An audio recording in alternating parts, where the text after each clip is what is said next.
Up, Cougar Nation, and welcome again aboard the Hype Train podcast. I'm your host, Joe Wheat. That's at Joe Wheat27 on Twitter. As always, with my boy Hunter Miller tonight. Dude, this imaging it's getting me. It's sick. As always, we are presented by Wilner O'Reilly Immigration Law. And Hunter, I just got one question for you. If you had to put a dollar figure on the lost productivity that happened in Utah County yesterday, what would you put it at? Mine alone was probably north of 50 grand. And so I think if you multiply that across the 200,000 BYU fans that spent all of the last 48 hours scrolling Twitter, scrolling the various Discord groups that are out there, searching for every tidbit of information, I think I spent probably a good 4 hours alone just in various group chats. So lost productivity is probably just under the dollar figure in which Crumble is contributing to Kalani Sitake and the BYU athletic department, particularly football. If I could have spent that money that I lost on tickets, I could have gone to the Big 12 championship, every single playoff game, all that. But well worth it, I think. So is this my my billable rate or my like hourly rate? Because I think those are two very different questions. You were putting we were all working overtime, which I don't know what the rest of y'all were doing. I was locked in. I was locked in on my job. Was not on my screen time was like 0 yesterday. Certainly was not getting text messages from people I haven't spoken to in darn near 10 years. You know that meme that's like my birthday and it's like it's like two text messages when my favorite team loses and it's like 100. That was me yesterday. Like no one cares when it's my birthday, but man, when BYU's coach is about to get poached, I had people coming out the woodwork asking what's going on. And I loved it, by the way. I think it's fantastic. I think it's great. It's good to know that these people still remember me for something. At least I'm memorable, right? You're like combing through your old high school yearbook trying to see who it is that's texting you. I literally got a text from someone from my mission. You look at the dates. The last time he texted me was like October 2017. And then the next message was, bro, what the F is going on yesterday? It was, I mean, I had my dad who, you know, he's a sports guy, but he's never going to come to me for like the inside information in the midst of all of this. And he's like texting me like, what's the latest? What have you heard? I know he's just like relaying all that to his group chat. It was a big day for BYU fans who are too much on the internet last night and this morning. Like I said, I think the Discord groups, like it was a where were you moment in these Discord groups, trying to identify, you know, the latest information, the latest plane tracking, the latest Crumble, you know, where the Crumble stock was at to see how much they could spend, right? Like it was just, if you weren't there for it, it's almost hard to describe someone who's not in the world of college football internet, particularly BYU college football internet. It was a sight to behold. So well worth all the time spent doom scrolling.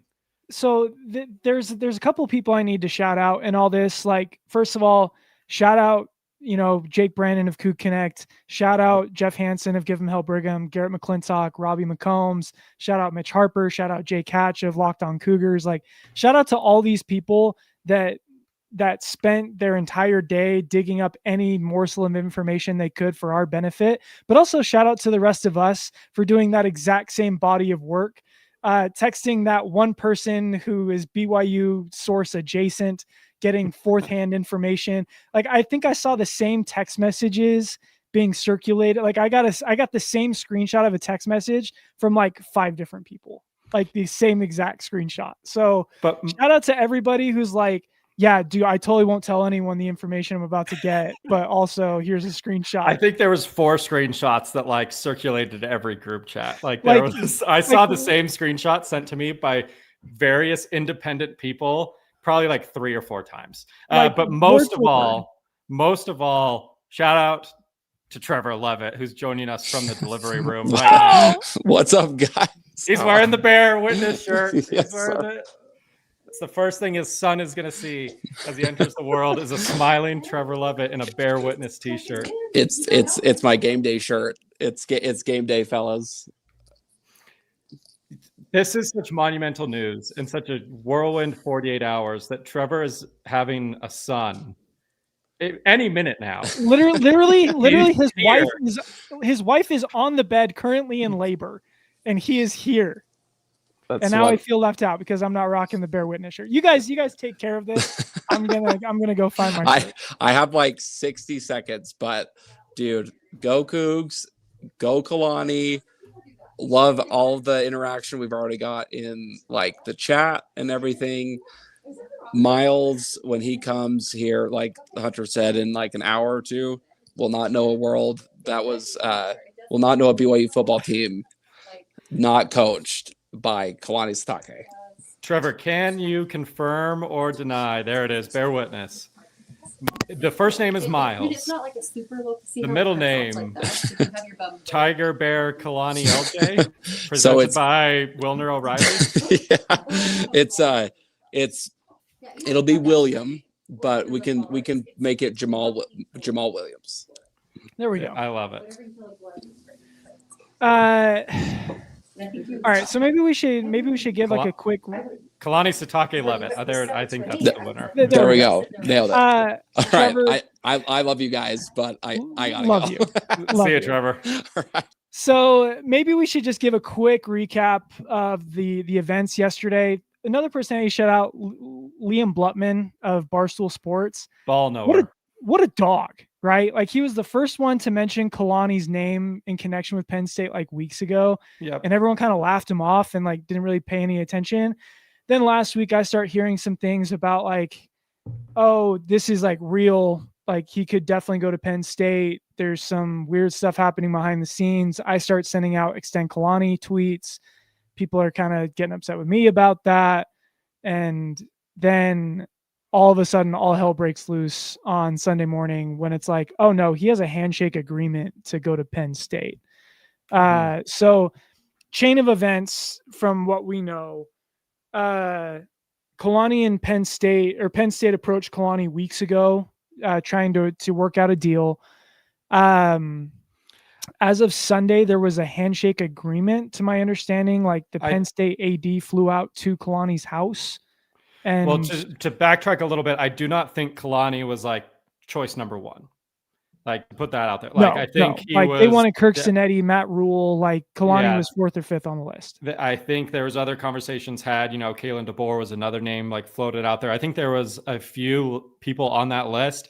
And as they went down and each one got crossed off, it became increasingly obvious that Kalani was going to be the biggest target that was within reach for Penn State, which is in and of itself bonkers that they were the first major program to fire their coach. Like they have been playing with an interim coach for like 6-7 weeks and they were this behind, but that's neither here nor there, not relevant to the discussion. But like, as they cross people off the list, I think about a week ago around, Thanksgiving was when Penn State really started to zero in on Kalani being the guy. And that's when, as you said, Joe, they reached out. There was a meeting, conversations were had. I think those were preliminary conversations that snowballed pretty quickly. So before we move on, from Trevor, love you boys. Contractions were picking up. Kid heard BYU sports and was ready to move. So he may be born during the episode. During the show. What a live show. Maybe so should we start the show with Trevor and then end the show with Miles? If we don't get a Miles cameo in this episode, it will be a bigger disappointment than the college football playoff rankings. Yeah. So, okay, Kalani. So things were picking up. I had heard a few days before that there were some frustrations about how things were being handled with his contract. He was feeling some level of disrespect. We don't have to go into kind of what that disrespect was, but it became very clear that like he did not feel he was being valued necessarily by whoever was in charge of this. And so Penn State starts amplifying things. As of Sunday, they have a handshake agreement. Reports are starting to come out on Monday morning. Like Liam Blutman saying like, oh yeah, I would be shocked if it's not Kalani. It's going to take a miracle for BYU to pull it off. Little does he know, miracles have not ceased in this day. There's literally a banner in our stadium. There's literally a banner in the stadium that just says Miracle Bowl. Yeah. So miracles are kind of what we do here. It's kind of our thing as members of the Church of Jesus Christ of Latter-day Saints. So that didn't really deter me. It was about like 1 p.m. on Monday when I start getting texts from people I trust that are like, yeah, he's 99.9% gone. He's talking with Penn State about filling out a staff. Like this is over pretty much. Like we heard that he had a meeting early in the day that did not go well. And things were getting pretty desperate. Yeah, there's a question in the chat, like how close did it get to him actually leaving? I think 2 p.m. yesterday, it was, he's gone. Who's he bringing with him? Then it became, okay, Jay Hill is the guy. Jay Hill, I believe, started to build out a staff as well. Like they were having conversations, not like thinking about writing down names on a piece of paper, but actually having conversations with prospective new and former staff members into saying who would follow Kalani, who would stick at BYU and coach under Jay Hill, who would be the guys that Jay Hill could possibly bring over, maybe from rival schools, to fill out his coaching staff. So I think, to answer the question of like how close did it get? It got as close as it could possibly get without ink being placed on to paper. Like we were literally getting Pete Thamel tweets. Penn State is targeting Kalani Sitake as its next head coach. And that basically means that usually means it's done, right? Yeah. Like, so, but the funny thing about that is right around the time those tweets started circulating, we were starting to hear more news in a positive direction that, President Reese, Vorkink, even Elder Rasband had taken control of the negotiations. Patty Edwards. Yeah, Patty Edwards was involved. Like my favorite part about this whole saga is Penn State fans realizing live in real time that apostles still walk the earth. That was fantastic. But around that time, I'm thinking I'm hearing okay, they're putting together a package to make him the highest paid coach in the Big 12, gonna offer more resources, like everything that he wants, he's gonna get. And at that point, I'm thinking okay, I know that he has the verbal agreement with Penn State. He's not leaving. Not even a verbal agreement. It was a physical handshake. Yeah. He's not in the 1800s, that constitutes a signed contract. Right. So but to me, that was the first moment where I'm like, okay, there's no way he's going to sit knee to knee with an apostle of the Lord and tell him no. So I don't think Patty Edwards is technically an apostle yet, but the closest thing to it. But to your point, it reminded me almost like do you remember the old Clippers DeAndre Jordan story where he was signing with the Dallas Mavericks, and I think it was the Clippers and DeAndre Jordan, where he's signing with the Mavericks in free agency, and Chris Paul and Blake Griffin go over there and lock him in the house and sit down and force him, not really, but kind of force him to re-sign with LA. Yeah. It was similar vibes almost, where it was, hey, he's going to Penn State. Okay, let's get him in the room with Patty Edwards, Elder Rasband, and President Reese, and we're not leaving this room until a contract has been worked out.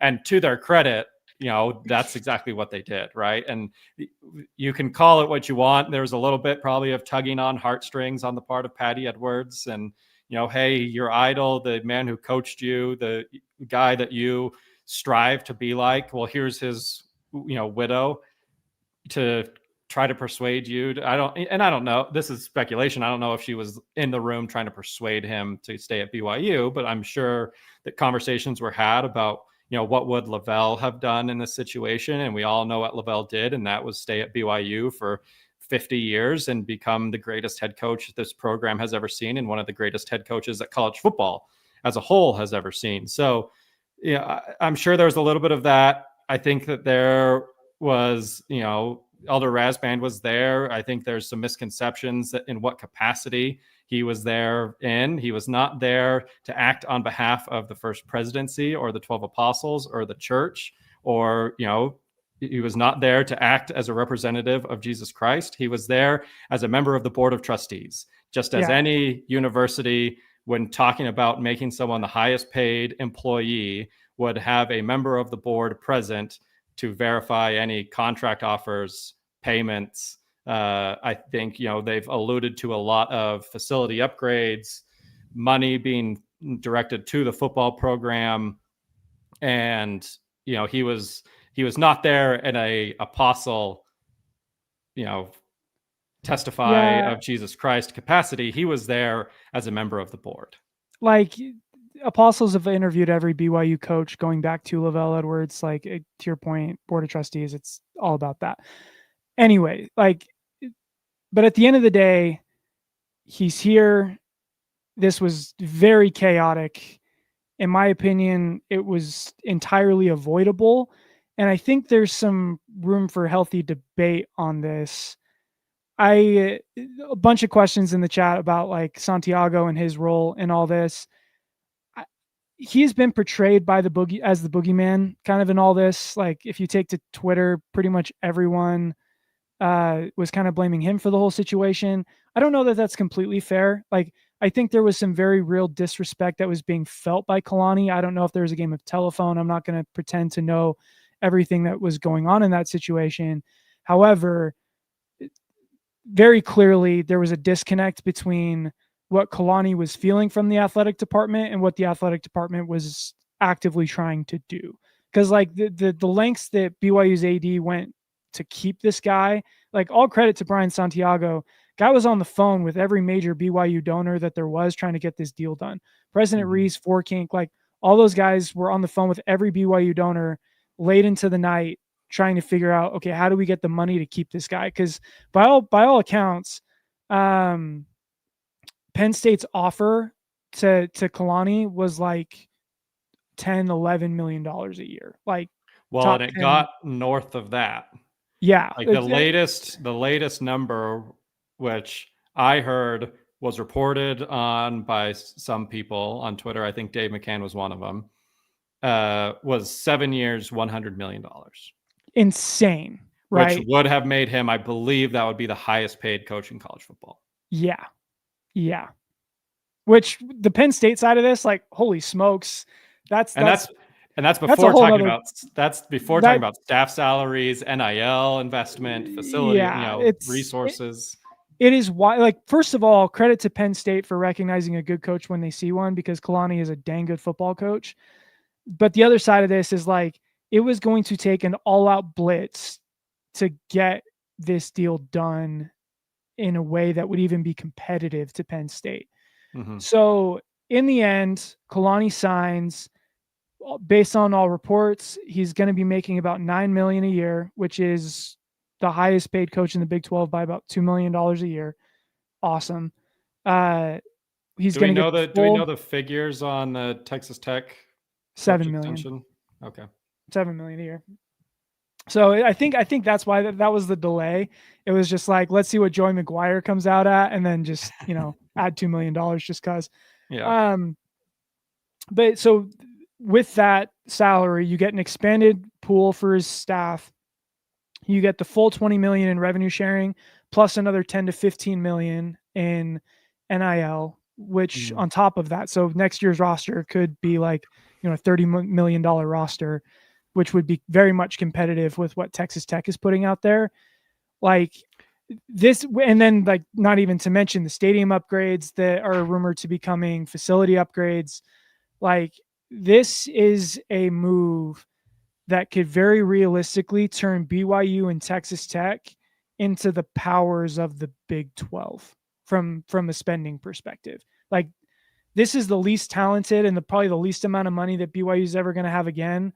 And Texas Tech and BYU are combined 22-2. Like, I'm feeling pretty good saying that. I'm not saying BYU is going to run the Big 12, because we don't say stuff like that around here. But at the very least, this should make BYU competitive for a very, very, very long time. And because of that, I think this was worth it. I know that there've been some debates about like, okay, is Santiago the bad guy? How do we feel like, do we still respect Kalani after all this is done? If the outcome of all this is that BYU is now in a position to be competitive for the next decade plus with the resources that they have, to me, I'm willing to sit through one day of suffering and one day of distraction ahead of the Big 12 title game if it brings me another, 5-10 Big 12 title games to come. Yeah, I think, and this is probably a debate and a discussion for a different day, because this is a celebratory podcast and a good news podcast only tonight, because BYU has retained the second greatest head coach in their program's history. That's unequivocal now, right? Like that, I was going to say, I don't know if I was going to pose it as a debate, and then I thought about it, and I thought Broncos there's not really a debate to be had. Like Broncos the third, but the difference between, we don't even have to get into it. Helps that Lavelle coached forever, and so there's really only 4 coaches in BYU history. Yeah. But it's like the beauty of Kalani, and the reason I think you have to fight tooth and nail to keep this guy is the culture. Like that culture took a long time to build. Like I feel like sometimes Kalani still gets flack for what his teams did in 2019. When 2023 happened, we started hearing a lot of stuff about 2017 start to pop up all over again. Like the culture that Kalani, and in my opinion, nothing manifests that culture more than that losing season in 2023, when you had every excuse to just punt on the season. You were getting blown out every single week, and then you come back and you take 2 ranked teams to the brink. And then all those players could have transferred out to go to a different school that was contending at the time. They all decide to stay, and you parlay that 5-7 season into a 10-2 season. And then you have some crazy turnover this offseason at the quarterback position, and that 10-2 becomes 11-1. Like it's everyone thinks you have a great culture when you're winning. I want to see what your culture is like when you're losing. And very clearly in 2023, there is not a better culture than BYU's because of what it turned into, and the way that those players stayed and kept fighting for their head coach. And because of that, I think you have to do whatever it takes to keep this guy. I know that there seems to be this divide. I don't know if it's made up or if I'm just getting the wrong people in my mentions. There's this divide of well, Kalani or Jay Hill. All of Kalani's success is because of Jay Hill. Maybe there's a good amount of success. Why not there. Both? We can have both, and we do have both. But people always say Kalani is not an X's and O's guy. One, that's wrong. He's a brilliant X's and O's guy. He's brilliant analytically. He knows what he's talking about. But the skill set of a head coach is completely different than that of a defensive coordinator. All the talk about Jay Hill is a wizard and a mastermind. Yes, you are correct. I'm so glad I have him as my defensive coordinator, where that is his only job. Give me the guy who is the perfect representation of the university and is also very smart and knows how to build a football culture. Give me that guy as the head coach, and then give me the two coordinators that we have right now, because this is clearly a top, at very least, a top 2 staff in the Big 12, and I would put it up against any other staff in the country. And it's not really Kalani's job to necessarily be the X's and O's guy. His primary job as the head coach is the culture and the team building and, the preparedness. It's the coordinator's job of Roderick and, Fessy and Jay Hill and Gennaro Guilford. It's those coaches' responsibility to really dive into the X's and O's and the game film. And I think right now, as it's currently constructed, the coaching staff fits that mold and everyone fills those jobs perfectly. That is not to say that worst case scenario, had Kalani left and taken, Aaron Roderick or whatever other coaches with him to Penn State, I was fully, confident in Jay Hill's ability to step up though. And, to your point, it was almost, I keep likening it to other scenarios, but it was almost like the podcast we did a year and a half ago when Mark Pope left to Kentucky, and we sat there for 45 minutes and we debated, well, who should BYU hire as their next coach? Chris Burgess or this Kevin Young guy coming from the NBA? Well, little did we know that BYU's plan was to just go out and hire both of them. And BYU football is in a very similar situation where you have two guys who would make excellent head coaches and would win a lot of football games at BYU. And the reality is, much like basketball, we can have both of them. We may not be able to have both of them forever because head coaching opportunities open up, and who knows what Jay Hill's long-term goal is. And we saw him stay at Weber State for years and years, despite offers to become a G5 head coach or to move up the ranks. He carefully waited and plotted, and as soon as the right opportunity at BYU as the defensive coordinator opened up, he took that job. So I don't think Jay Hill is the type to take the first opening that comes around and is offered to him. I think he's at BYU for the foreseeable future until, the right opportunity were to come along. And who knows what that opportunity would be. But the reality is right now, BYU has both guys. They have two head coach caliber individuals in the room, in the locker room, coaching this team and these players. And it's obviously led to a tremendous amount of success for BYU. But to your point, Joe, it doesn't need to be one versus the other or either or. It can be both, and acknowledge that Kalani has done a phenomenal job of building the culture, getting these recruits.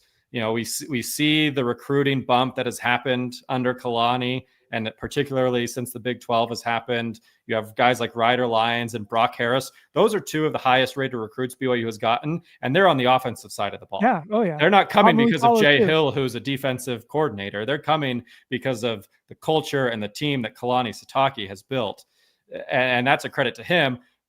But it also would be foolish to say that that Kalani didn't see a bump and an increase in talent and the ability to win football games with the addition of Jay Hill onto the staff.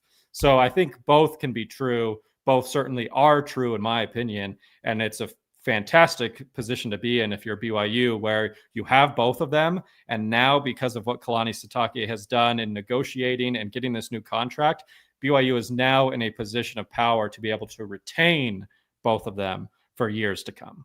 Absolutely. And to your point, to actually put a number on it, 5 of the top 7 BYU recruits are about to sign come from the offensive side of the ball. Yep.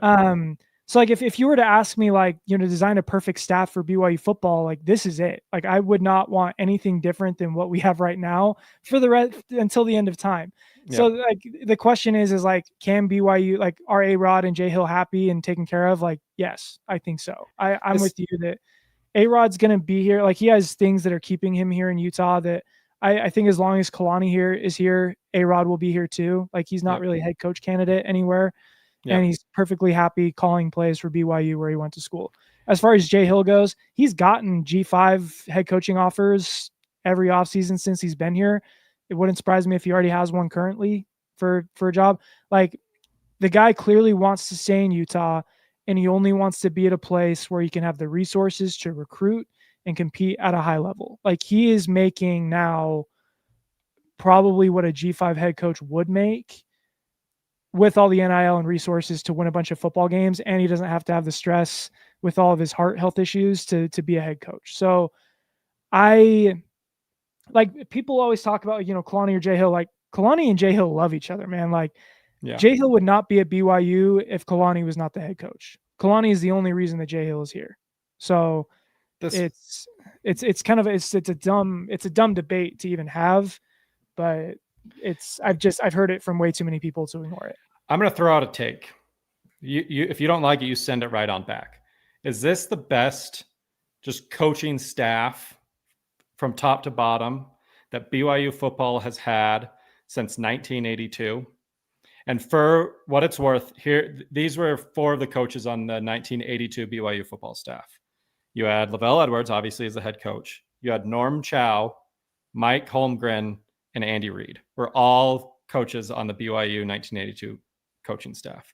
Is this the best with Kalani Sitake, Aaron Roderick, Jay Hill, Gennaro Guilford, Coach Woods, Fesi Sitake? Is this...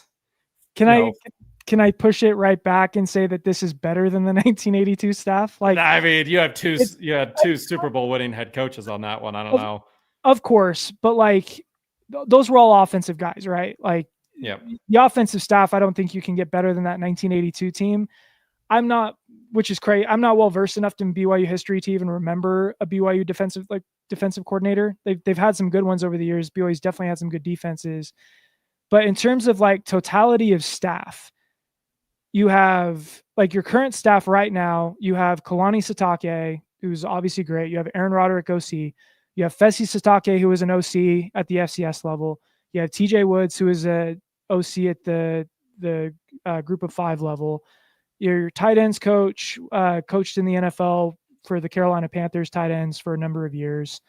On the defensive side of the ball, you have Jay Hill, who was a DC.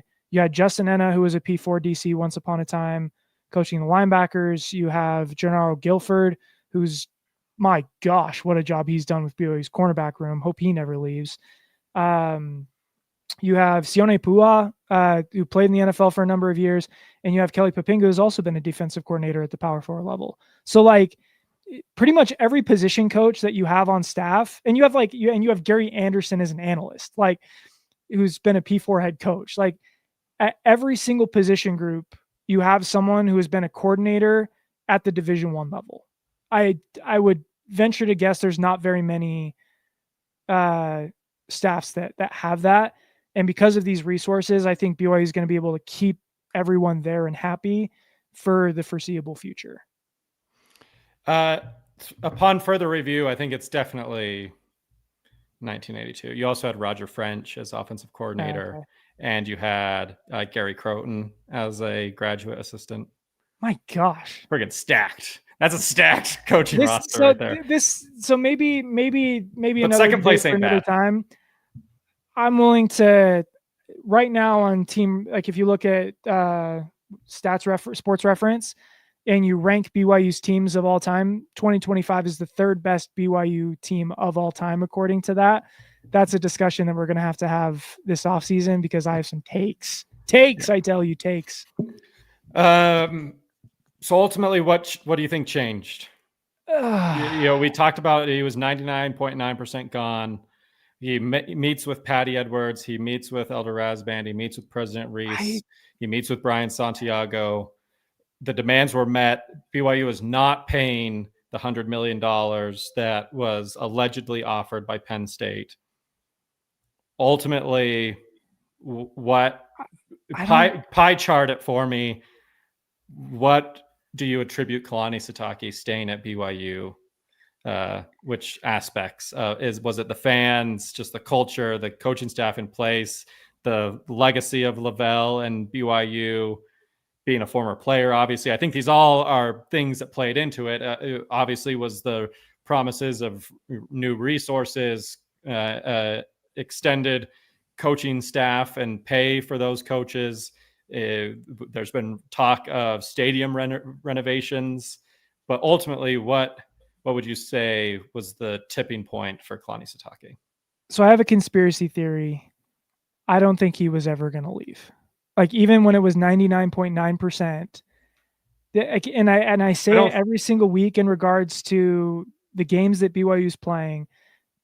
At some point, BYU was going to lose a football game, just not this week. At some point, BYU was going to lose their head coach to somebody, just not this week. Like you, and that was this is where we disagree. Because that was the biggest reason for the frustration in all of this was like, why is he doing it now? Like, why ahead of the Big 12 championship game? Why, when your entire career is built to you being the head coach at BYU, are you going to leave at the pinnacle? Like, before you even reach the pinnacle of what you've worked to accomplish at BYU, why would you leave right now? And I think the answer is he wasn't. Like, I understand the handshake agreement.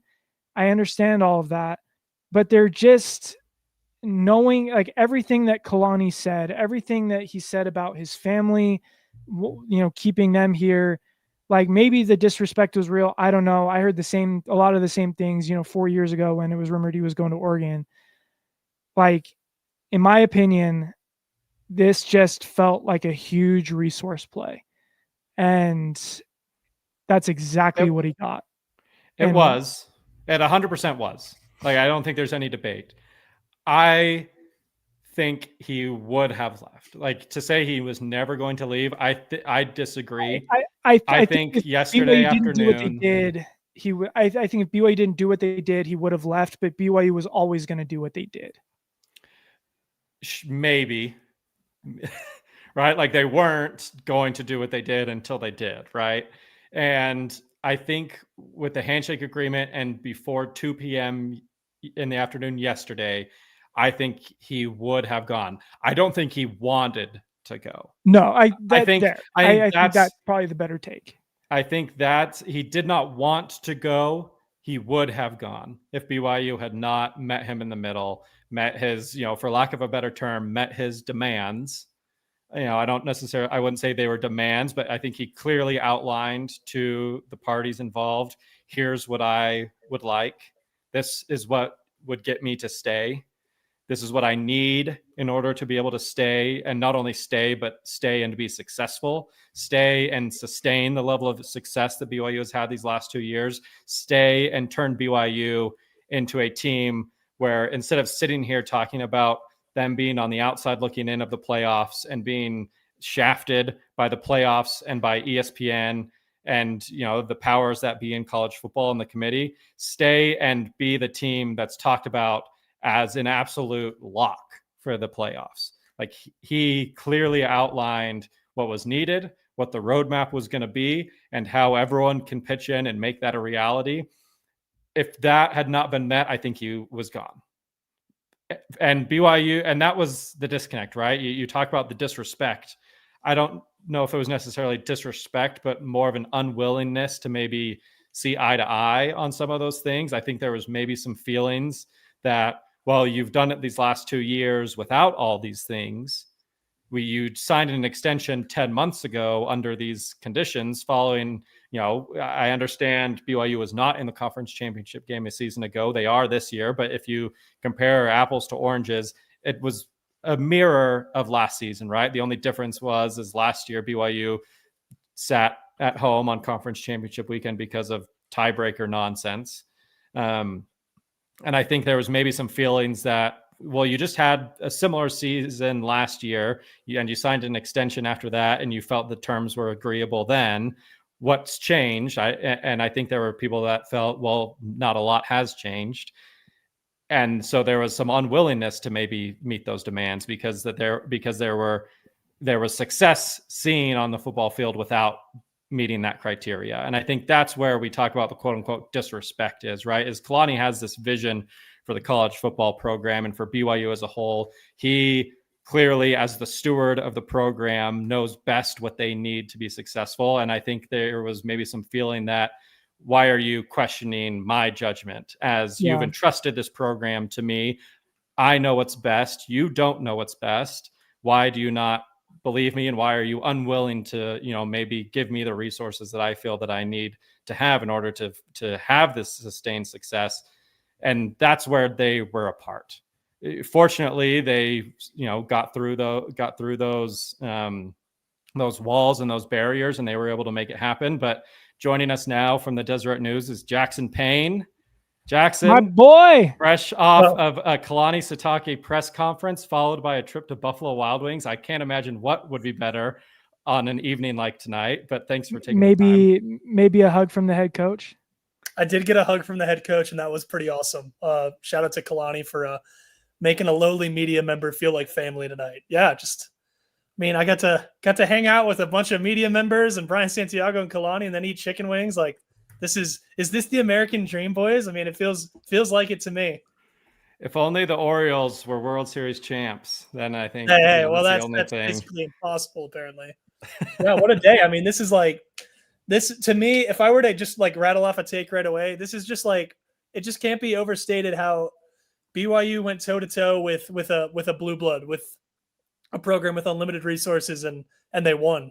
This doesn't happen at BYU. BYU they have a seat at the table and they're not squandering it, right? They're living up to the moment. And that's got to be so encouraging to see the investment and the fact that that BYU is all in on athletics, and knowing that we're going to be as competitive and as dominant even as we can possibly be in sports, because that's going to help us carry out our church mission across the world and help people want to live more excellent lives.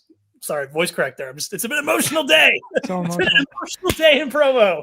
I've been on Kalani watch for too long. But speaking of emotion, like to answer your original question, Hunter, is like what changed, like what kept him at BYU. In his press conference, there were two moments where Kalani got emotional. It's when he was talking about his family and he was talking about the fans. Like this means something to him. Like this is so much deeper than just a job, right? Like, and it's why I think he was never really gonna. It's why I think he was never really gonna leave. Like one, like I think he would have left if he didn't. If he felt like he was being pushed out, I totally understand why he would have left. But at the end of the day, like he is a BYU guy. Like that gift floats around of him giving Lavelle Edwards a hug during his last game. Like Lavelle is his guy. Like but just knowing how much that one, like his family's here, his daughter goes to Timpview, she's dating a hopefully future BYU football player. Like his life is here.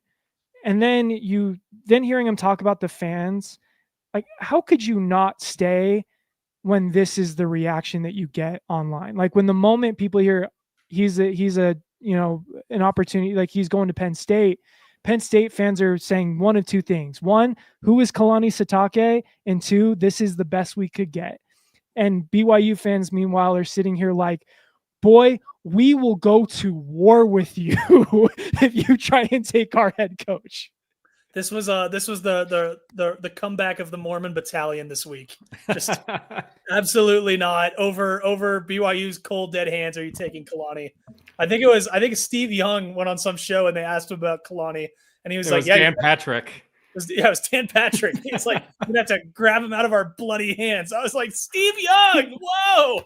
And it was Young actually throwing haymakers like that. You know it's serious. And Cameron said it in the chat, and it's a good point that like the thing that turned the tide for Penn State fans was seeing how badly we wanted him to stay. Because like Penn State fans aren't paying attention to BYU football. They don't know who this guy is.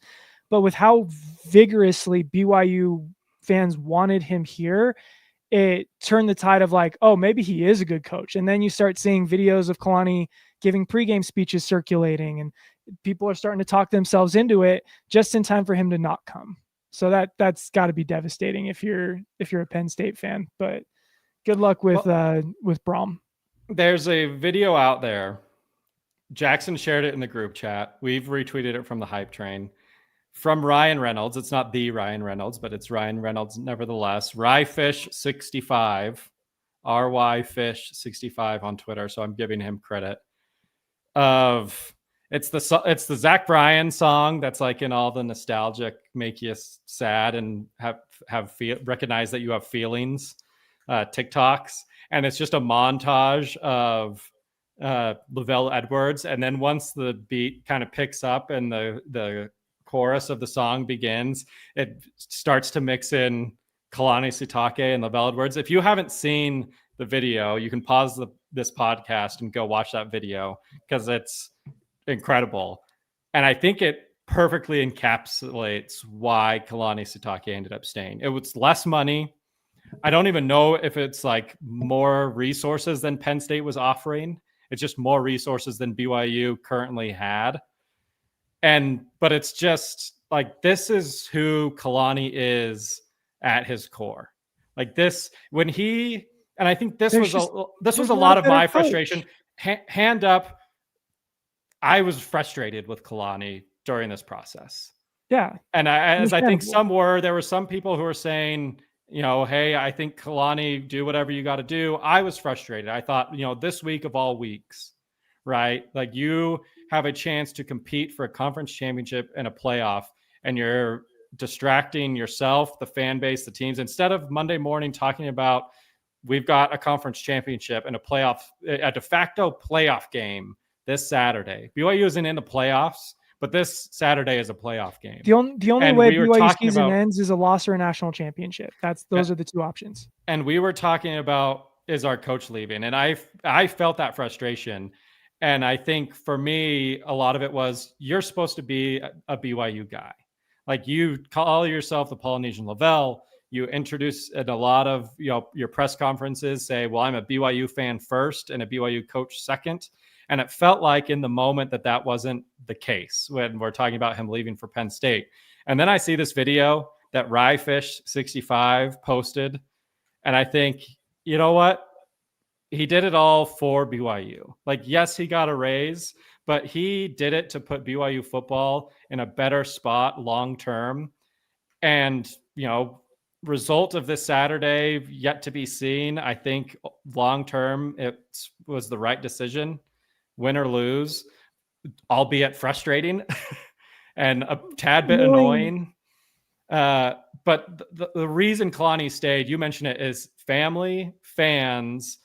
And I think both of those, as Dylan said, fans can become family as they have on this podcast and all the Hype Train listeners and subscribers that we have and our followers on social media. But I think this is just Kalani's a BYU guy. He's a BYU fan. The fans and the players are his family. Obviously, his wife and his family are here in Provo and they love BYU. But I think just ultimately he's a BYU guy at his heart. He's one of us in the sense that if one of us were good football players and could be a football coach and we got a job at BYU, of course we would never want to leave.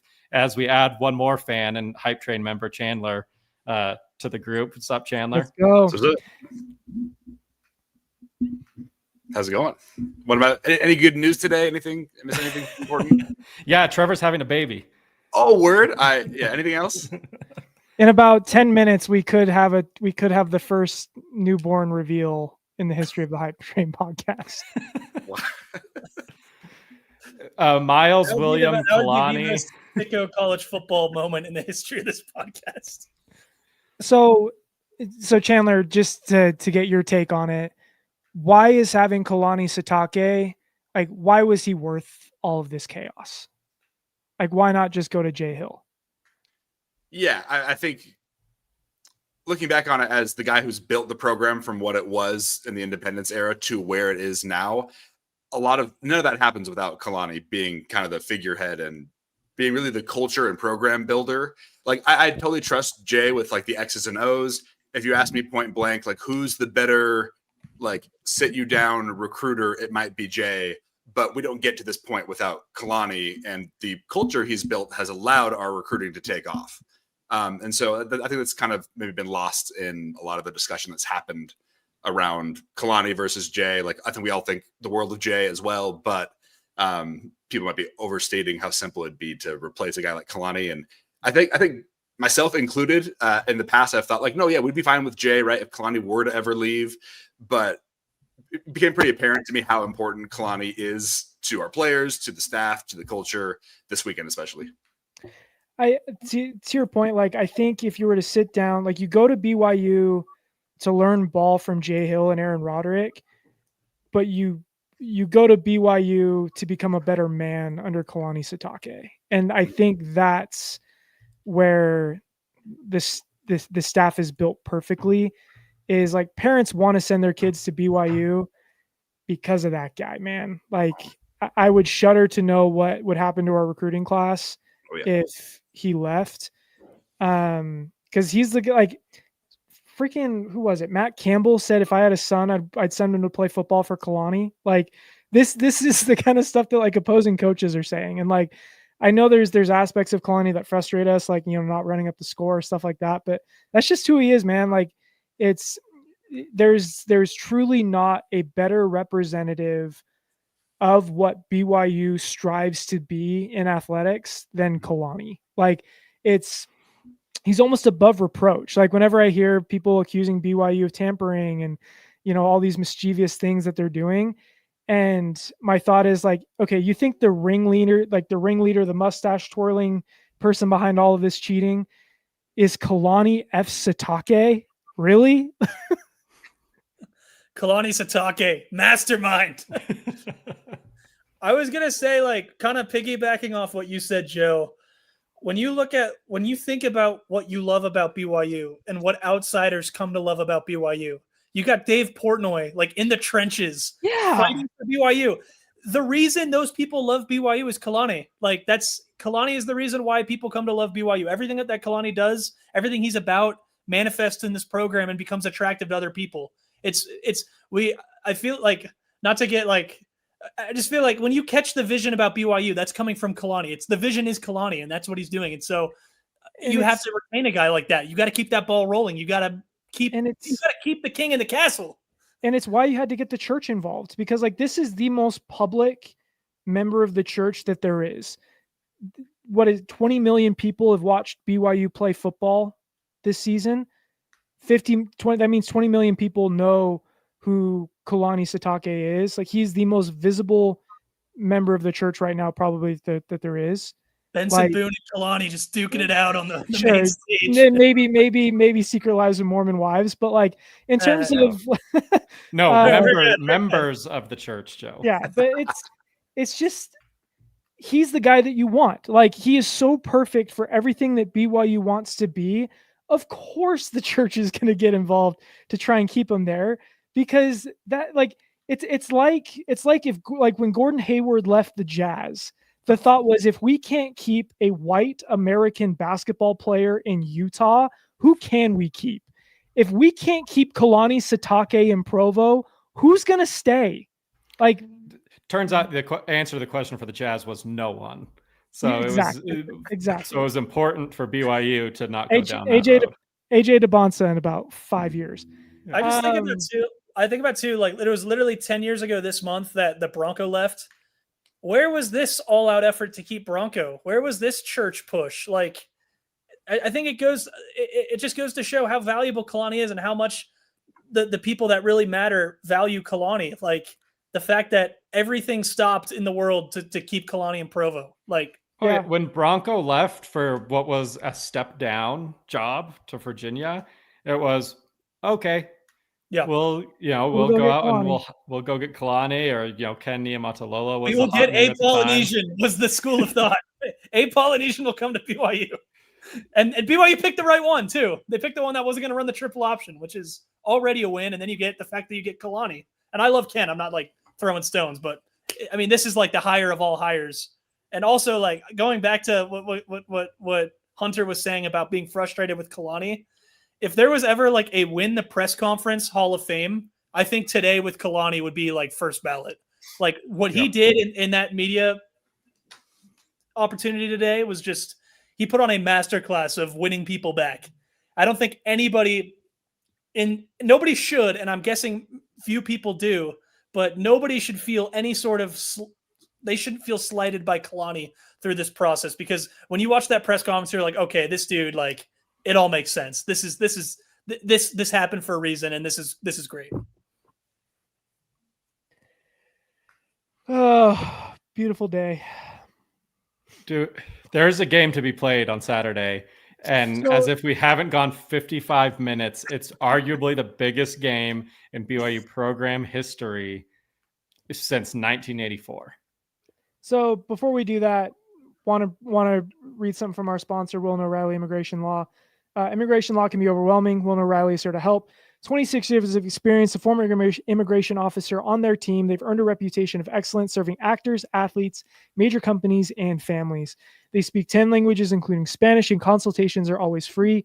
And now, just for Hype Train listeners, they're offering free priority consultations. Go to WilnerO'Reilly.com and mention the Hype Train when you reach out. Wilner O'Reilly, peace of mind when it matters most.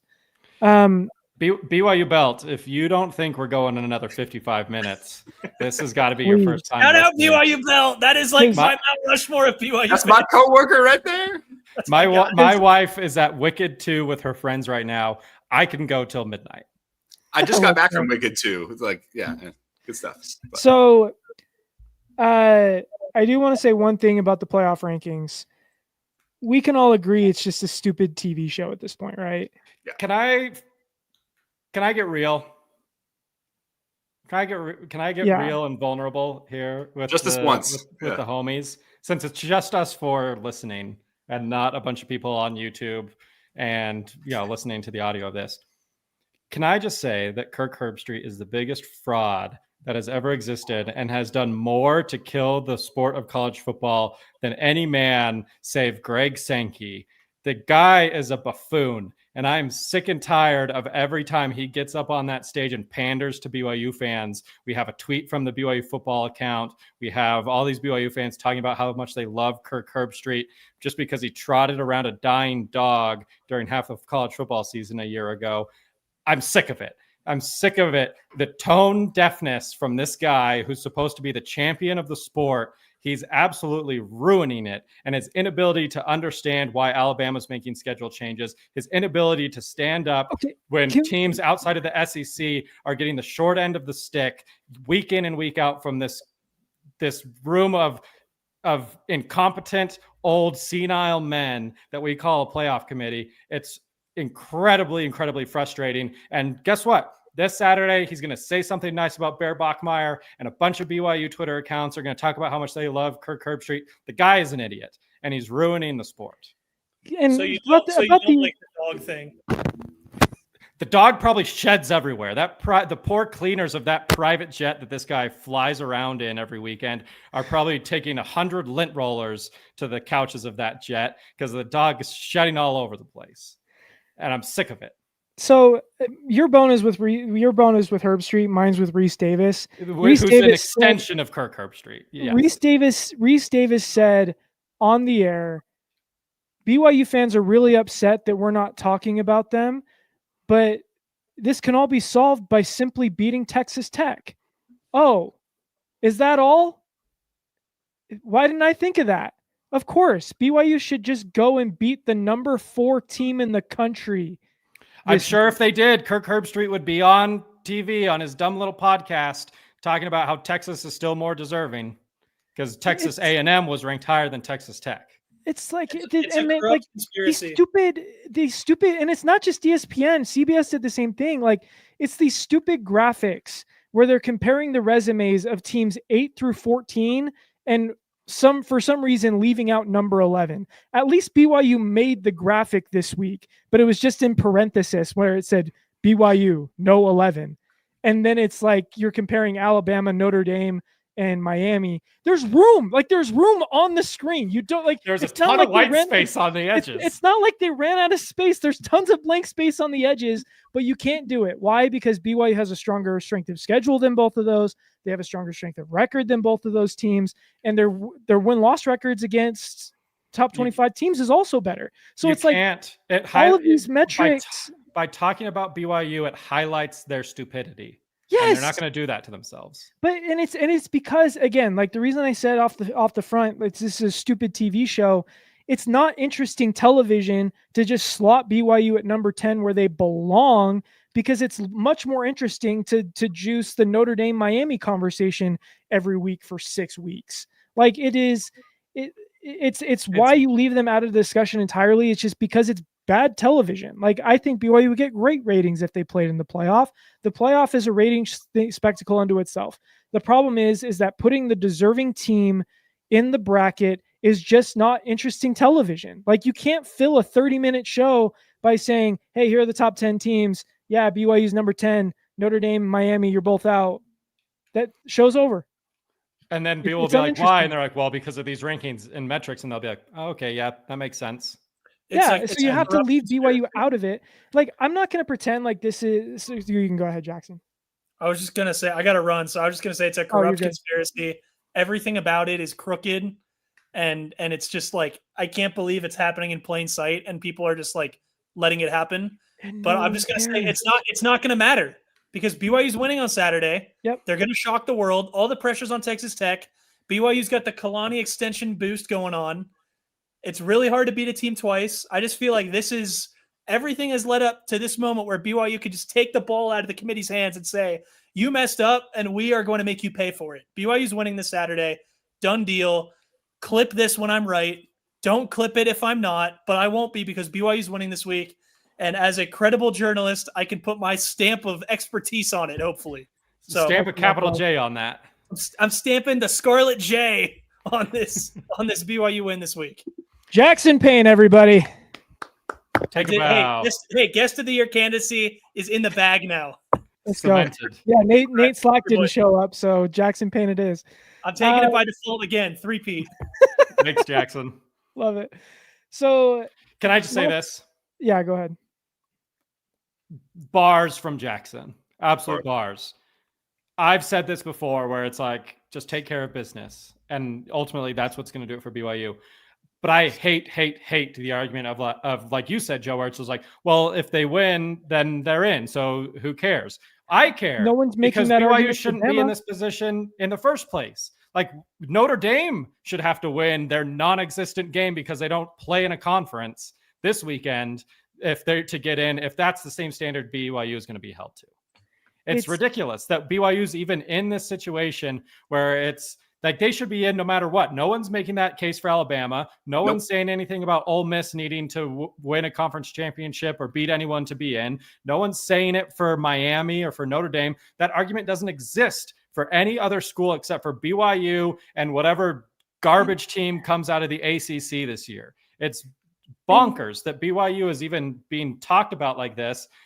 They're not being talked about until it becomes a situation where it's like, well, just beat Texas Tech, just waltz into Texas and take on a top 4 team and just beat them. Just do that and you're in. It shouldn't have to come to that. And people are saying, oh, just expand it and problem solved. No, it's not problem solved because you just know the moment they expand it to 16 teams, welcome Texas, welcome Vanderbilt, welcome Miami, BYU, you're 15th. Like that's what's going to happen. It just, no matter what happens, it is going to be rigged to get the biggest brands and the most SEC schools in the tournament as they can. Like it's the same thing with the New Year's Six. 3 years ago, there was a 9-3 Big 12. Kansas State was 9-3. They were ranked 10th in the country going into that Big 12 championship game. 9-3. That's what 9-3 got you in the Big 12 back then. We're 11-1 sitting at 11. Like it's just, it's insanity. But in reality, like BYU, and this, I've thought about this a ton. The only thing that is going to earn BYU respect in the national media's eyes is they need to win a game with stakes at the time of the game. Like BYU has beaten playoff teams before. They've beaten conference champions before.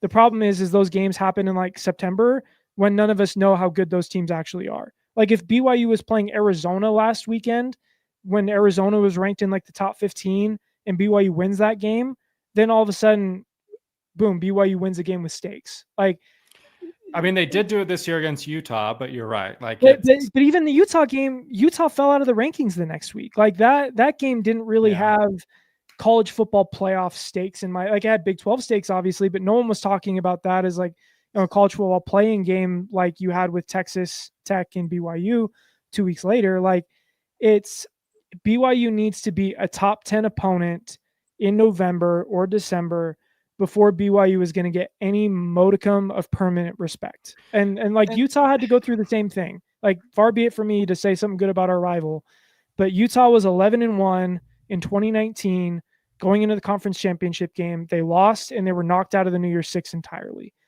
BYU is kind of dealing with the same exact thing, but Utah has gotten that respect because they won. They started beating USC in November. They started beating Oregon in November. They went toe-to-toe with Ohio State's 4-string guys in January. And all of a sudden, everyone thinks that Utah's this big-time program now. Like, that's what BYU's got to do, and they have an opportunity to do that on Saturday. Cameron in the chat mentioned it. Like the craziest part of all this is there's literally a bullet point list on the college football playoff website that outlines what criteria are used to do the rankings, and they're just not using any of it. Well, it's just straight up, just hypothetical. Who do you think? It's none of the metrics that they created to make the rankings. There's these rankings, and they're like, here's how we're going to rank them. And then it comes down to it, and they're like, nah, I just think Oregon's better. And before the season, they made it such a huge deal about, we're bringing in these revamped strength of schedule and strength of record metrics. And they even mentioned that in like the explanation after the show, like, hey, why did you rank BYU behind Notre Dame? And they said, well, BYU has a great strength. They have a great strength of schedule, great strength of record. They have these great wins over Utah and Arizona. But the committee just felt like Notre Dame was ahead of BYU. And that's all the discussion. It was like, here's a bunch of random stats that don't go together about the three teams in this bracket. And at the end, and then say at the end of the day, we thought Notre Dame was ahead of BYU and BYU was ahead of Miami. Like that's literally the explanation, is just because we felt like it. Yeah. To Joe's point, like the strength of record metric is a dynamic one that's supposed to move along with like as your wins age gracefully or poorly. But like to everyone's, I guess, in the mind of the public, seeing Ole Miss beat number 4 then LSU was a big deal. And in retrospect, you're like, LSU is not a very good team, but they got credit for it at the time. That was a big Oregon game beating Penn State. And yes, even look at Alabama. All we've heard for weeks is like, oh, Alabama, they have 5 ranked wins. Look, like last week of the season, all of a sudden they only have 2, and so does BYU. So it's just the solution is really simple. Just don't release the rankings until the end of the year, and wait until these resumes are completely fleshed out before we make these decisions. Because right now, your ranking, like this ranking, is still basing resumes on where they were in weeks, 8, 9, like 4? that.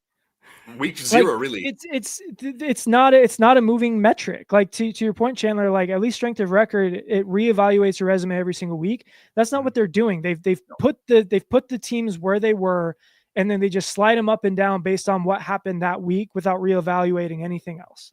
And there's the anchoring bias we're seeing from like at the start of the year, any team that was ranked ahead of us is going to remain ahead of us unless the committee sees something that they feel like is then worthy that week of flipping your team with that team. And they can make up reasons however they want to. They are actively for Notre Dame, for Alabama. Alabama barely skated by their rival with a losing record, and they got moved up a spot. So they can make up whatever they want. It was because how good they looked in the first quarter. Like that was literally the explanation, was like, well, they had such a strong first quarter jumping out to that 17 lead. We thought that they should move ahead of Notre Dame. You can always pull out the trump card of the eye test. Like, no, and honestly, it looks good, regardless of everything else. And the thing is, I'm okay with them move. Like they probably should be ahead of Notre Dame. Like I have no issue with that. The problem is that you've pigeonholed yourself into a corner by insisting that Notre Dame be in this tournament and ranking them so high that every time a team loses ahead of them, Notre Dame just continues to slide up. And now they have to find some way to put Notre Dame back down where they belong, and while still also making BYU the meat and the most uncomfortable Miami Notre Dame sandwich that there is. They literally said that part of the reason Alabama jumped was because of a gutsy play call on 4th down in the 3rd quarter. It's crazy. Like it's bonkers. Crazy. And like, it again, was like, hey, they went up 17-0 about Utah. When Utah won close against a 5-win team, they moved down 2 spots. So and then they fell again this week. Fair is fair, and they moved down again. Like it's crazy that they are saying like they went for it on 4th down and got it. So for that reason, we're moving them up a spot. It's crazy. If a 4th down conversion for a touchdown is worth moving up a spot, how many spots is Parker Kingston punt return for a touchdown worth? Well, at least now we know why they moved Utah down. Well, Parker Kingston's touchdown on that pass was on 4th down, mind you. Utah has moved down. I'm just saying that was gutsy. It takes real character to do that. Hey, all I'm saying, Utah has moved down 4 spots in the last couple of weeks, and they missed on 4 4th downs against BYU. So maybe we're onto something here. What's Utah's net ranking and since Mark Harlan joined the committee? Oh man, I'd love to know. They moved down at least 3 spots. That's like, what were they ranked when Mark Harlan joined? They haven't lost since then, and then they're now 15. Golly. Take it up with your athletic director, Utah fans. Let's talk game. Let's talk ball. Okay, Texas Tech. Because ultimately, this is what's going to matter, right? As annoying and dumb and frustrating as it is, like this is what's going to matter. This is BYU's not in the playoff, but this is a playoff game. What, like, Jackson gave his prediction and his preview, but how are we feeling? What's the confidence level? Circling back to Kalani, do we feel that the things that we've experienced the last 48 hours will hinder or help BYU? in this game? I'm on team no effect. Like I don't think like think that's an option. I mean, maybe it helps because you have the emotional lift. Like in terms of distractions, like what people don't understand is like the game planning for these games is done weeks in advance. Like the reason you have such big support staffs of analysts and GAs is they're already watching film on your next opponent like 2-3 weeks in advance. So like the game plan for this Texas Tech game was done well before Sunday. So in terms of like distraction, I don't think it's affected like the film watching or the game planning any. Maybe like you're a little bit more distracted at practice the other day, but really Monday practices is you're not doing like physical contact, like you're just doing walkthroughs at this point, right? So in terms of like distraction, I don't think it hurt. I think the emotional boost can help. I think more than anything though, having a much healthier LJ Martin this time around, and Sione Moa is back on the depth chart and is presumably going to give it a go. Justin Kirkland as well. Justin Kirkland, Tommy Process is back. Like everyone's going to be playing in this one. The reason I felt that BYU's offense looked the way that it did was because it had zero run game to speak of. Like BYU's offense is predicated on the run. LJ actually looked really good in that first quarter against Texas Tech. And after the first quarter, he had like 2 carries the rest of the game. And like BYU just does not have the running back depth to be without both Moa and Martin. I think the offense looks a lot different this time around because you have 2 competent P4 running backs in this game where you really only had 25% of one in the first matchup. And then on top, like if the run game gets going, then Texas Tech can't dedicate, 8 guys to the pass game like they did. I personally would like, we can do the statistical comparison. There's really no point because Texas Tech is pretty much just number 1 in everything.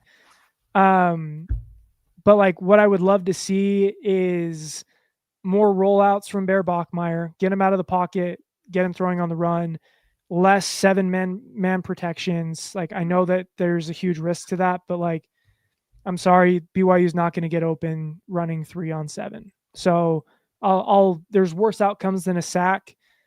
I'm willing to live with Texas Tech's defensive ends getting home once in a while if it means that BYU also has some open receivers every once in a while. Yeah, we didn't really have any explosive plays, and to your point, like no one was really making big plays. Like Chase dropped like a big deep pass down the field last game against Texas Tech. No one was really stepping up to the plate. JoJo dropped an open first down pass. Like there were things like that just really set us back. I think if everyone just does their 1/11th, as Kalani says, and kind of carries out their individual assignments, I think it'll be a much closer, much more competitive game, which may be all we need to get into the playoff. But what I'd like to see personally was I'd say choice routes, more routes where people can just sit down in the zone. Bear can hit them with a quick snap for 7-8 yards. And it seemed like a lot of our route concepts last time against them were predicated on trying to get yards after the catch. And it was just requiring Bear to like sit in the pocket. But can you hear me still? Yeah, we got you. Oh, sweet. Sorry. Yeah, sorry, you can cut out for a second. Bear had to hit moving targets as the routes carried from one zone to another, and it was chaotic. Like Joe mentioned, not enough receivers running routes in the first place. So like it was just a really tough game plan. I'm guessing we're gonna have learned from that, and we're gonna see a lot more people sitting down in the zone, less trying to hit the home run over the middle with kind of drag routes and the such that we saw a lot of in that last game. I don't expect it to be very high scoring. If I had to, place a bet, I don't think either team hits like 24. I'd be surprised by that. So, yeah, I think BYU's defense like clearly belonged in that game. Yeah. Like I don't. I mean, they held Tech to the fewest points in any of their wins. Like they absolutely, despite the offense doing nothing to help, and special like teams either. And our defensive line just continues to get better every week. Like the key with Texas Tech is just limiting the explosives. Like down to down, Texas Tech's offense really didn't play very well. but they gained a decent amount of yards because BYU was allowing explosives every couple plays. Like BYU hasn't really been giving up the explosives the last couple weeks. Like once they lock in, like TCU really couldn't get anything going. Cincinnati really couldn't get anything going. UCF got some stuff early, but if you can have the same exact game plan that you did the first time around, just cut down on one or two of those explosive plays, and then instead of Evan Johnson allowing the receiver to come in front of him to make that catch, you pick off that pass. Like I think BYU is still going to need to be, plus 1 or 2 in the turnover margin to win this football game. But that's like really, I think the only game where BYU's had a negative turnover margin this year has been that Texas Tech game. Like Texas Tech's not going to go another game against BYU without turning the football over. And there's no chance that BYU special teams plays as poorly as it did in that first matchup. I don't know if it's possible. Yeah. I was going to say, I don't know how they could. What would that look like? Yeah. So to Dylan's point in the chat, like, yeah, I think if the offense can somehow get to 21 points, I think they can win this football game. Like here's a question. Holding Texas Tech under 20 is a really tall ask, but like what I saw from that BYU defense, that's it. Like you can hold that Texas Tech offense to under 20. Like they held Utah, who has a better offense than Texas Tech, to 21. Like I think BYU can do that. The biggest consensus, it feels like the only thing that people use against BYU when it comes to playoffs is, well, you lost to Texas Tech, but you got blown out. And that's just like screenshots of the final score, right? And we can argue the legitimacy of those as an actual metric and whatnot. If BYU, let's say the BYU loses the game still, but they lose 28-24. Is that enough in your mind to maybe leapfrog a Notre Dame? Yeah. Should be. Yeah. Should be. Because like that's really the only reason so far that's the only legitimate reason BYU's given for BYU's ranking was they didn't look like they belonged. They got dominated in all phases. And, so you look like you belong.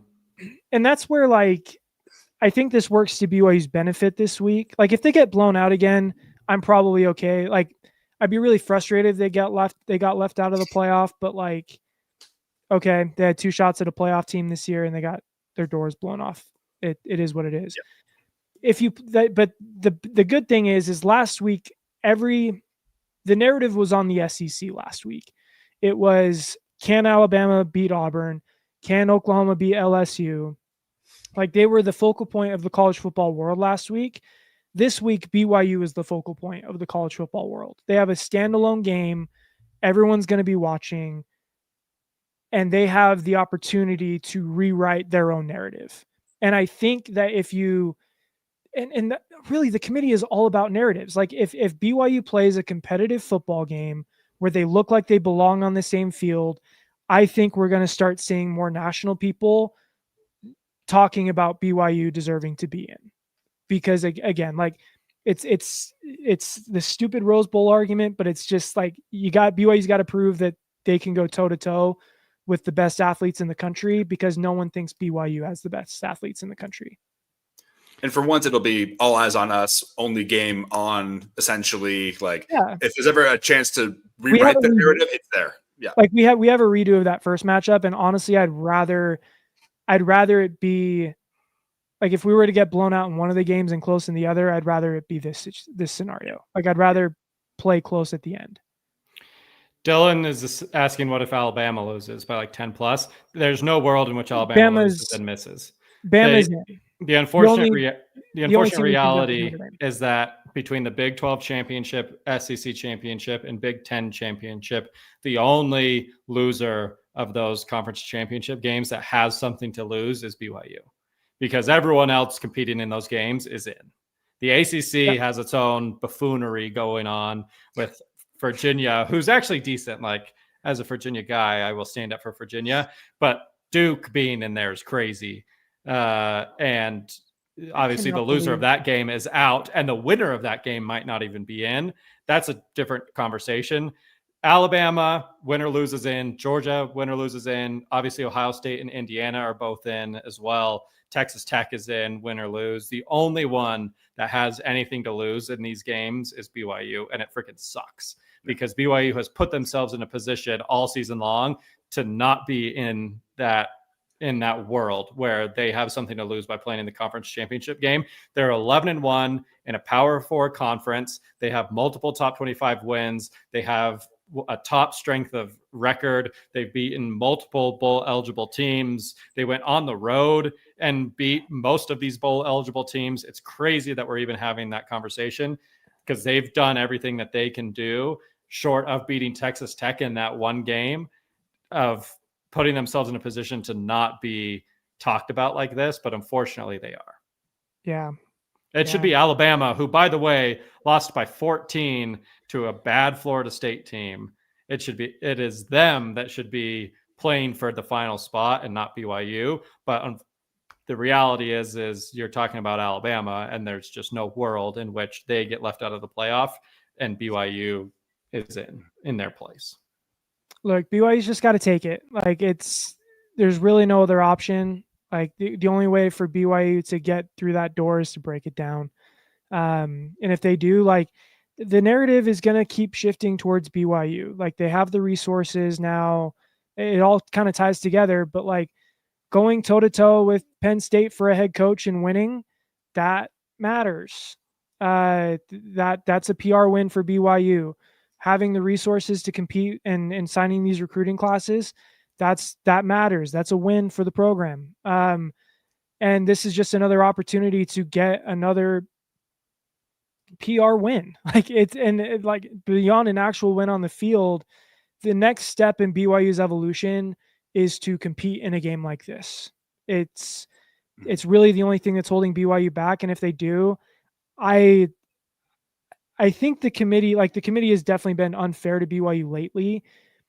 Before the Texas Tech game, I think they were absolutely fair to BYU. The question now is, will they allow BYU the chance to redeem themselves, or are they really just going to get Notre Dame in this thing no matter what happens?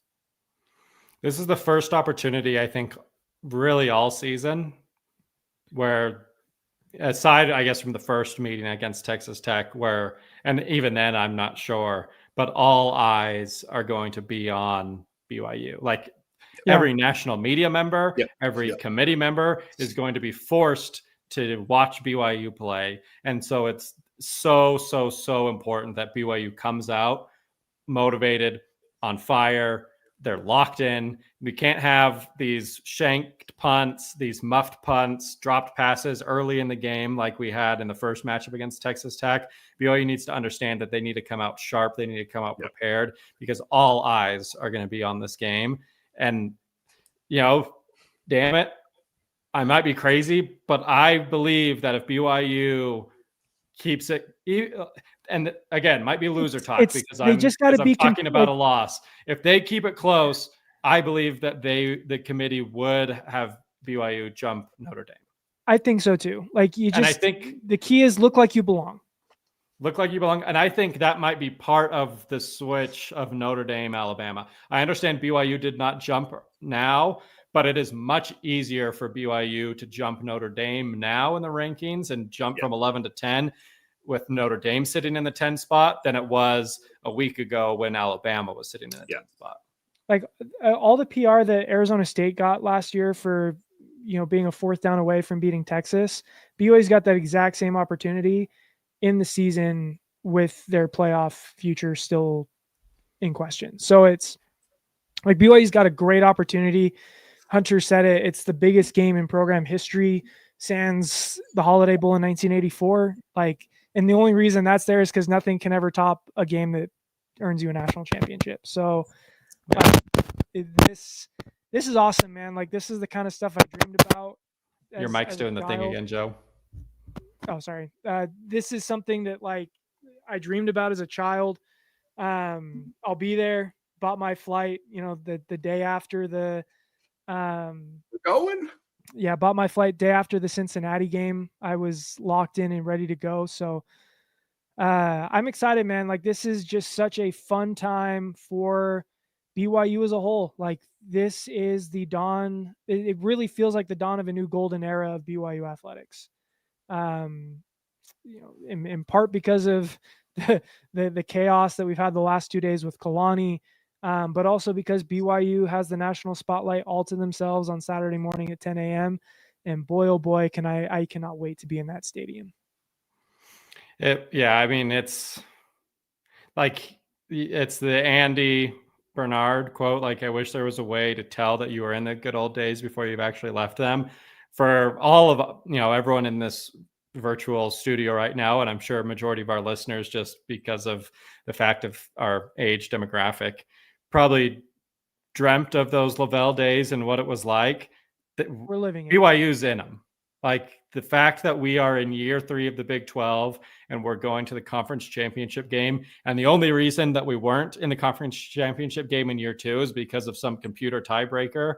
The fact that we are getting the recruits, that we're talking about locking in the coach as with the highest paid salary in the conference, in a power conference. QB we're talking factory. about renovating the stadium. Tomorrow's early signing day. Like, BYU's getting one of the best classes that they've ever had. Like, the run of quarterbacks, 4-10 win seasons in 6 years. Like, this is Lavelle type stuff in a much harder era to do this. And to bring it full circle, we're just getting started. Like, and that's what keeping Kalani means, is that we're not taking a step back. We have a freshman quarterback going forward. We're getting our best talent and the best recruits that we've had ever.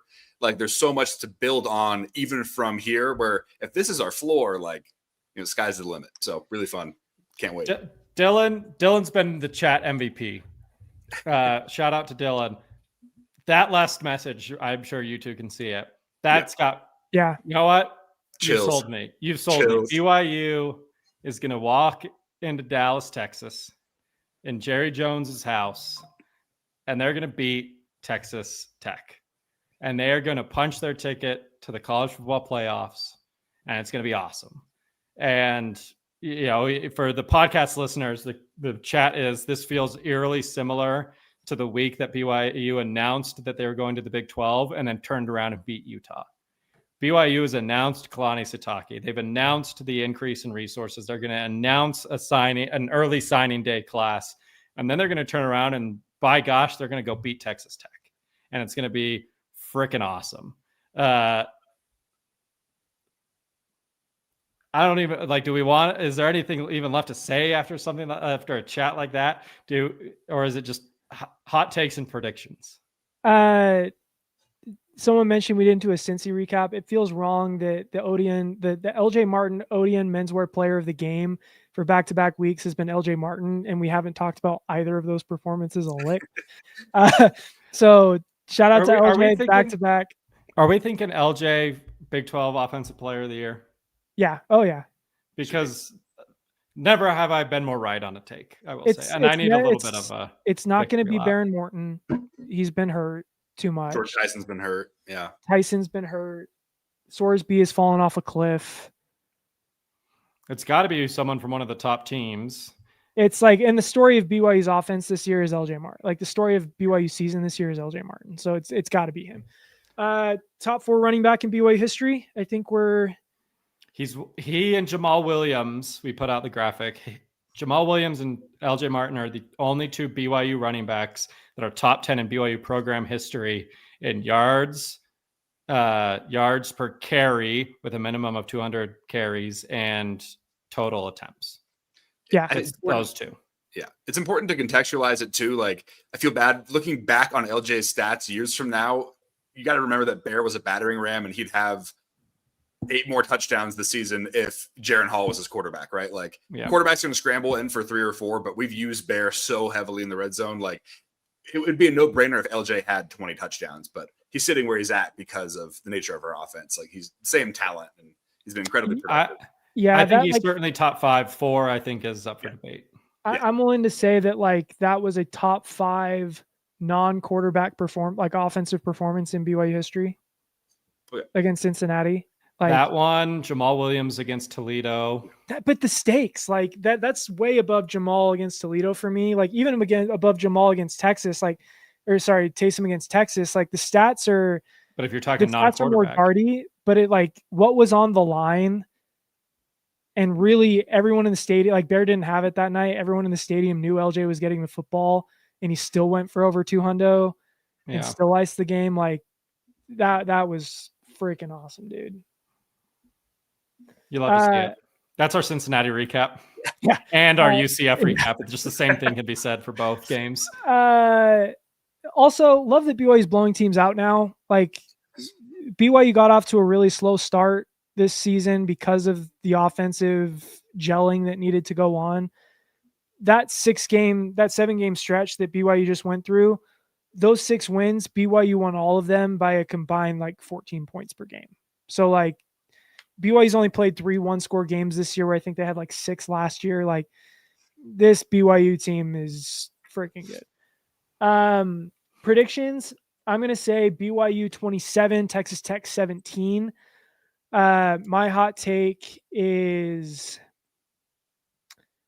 LJ Martin over 100 yards on the number 1 rush defense in the Big 12. I like it.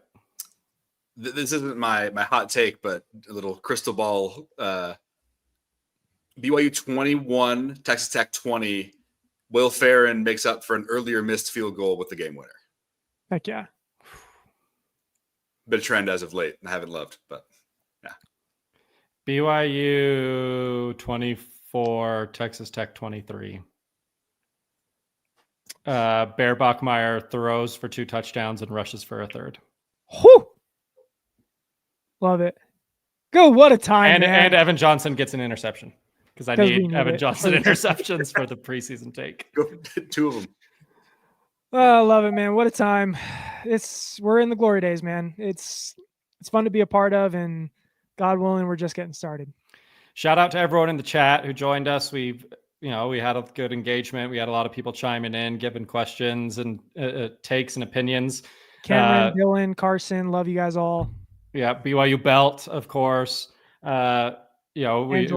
missed a lot more, but thank you, everyone. Ever since we've been doing these live streams on YouTube for the podcast, it's been a ton of fun, and the engagement has been awesome to see. So make sure you're subscribed to the YouTube.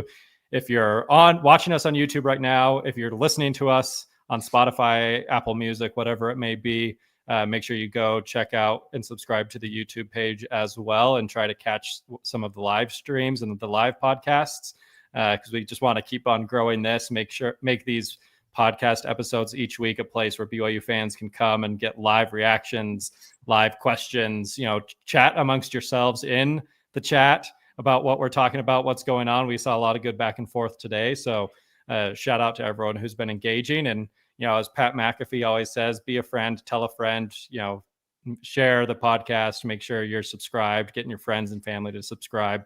We just want to keep on growing this hype train. And right now, as we've talked about, this is the Lavelle Edwards-esque days of BYU football. And it's the Kalani-esque days, man. It's the Kalani-esque days of BYU football. And not only that, but when Miles Kalani-Levitt is hosting his podcast, these are the days that he will be talking about. And not only that, but basketball too, man. There's not been a better era to be a BYU sports fan, not just BYU football, not just BYU basketball, not just BYU Olympic sports, but just BYU sports in general. There has not been a better era for all of it than what we're currently living in. So we just want to keep on growing this hype train, get as many passengers on board with us. So make sure you subscribe, share, do all those good things. And as we all know, this week of all weeks, it's Kalani Sitake by a billion. Go Cougs. Go Cougs.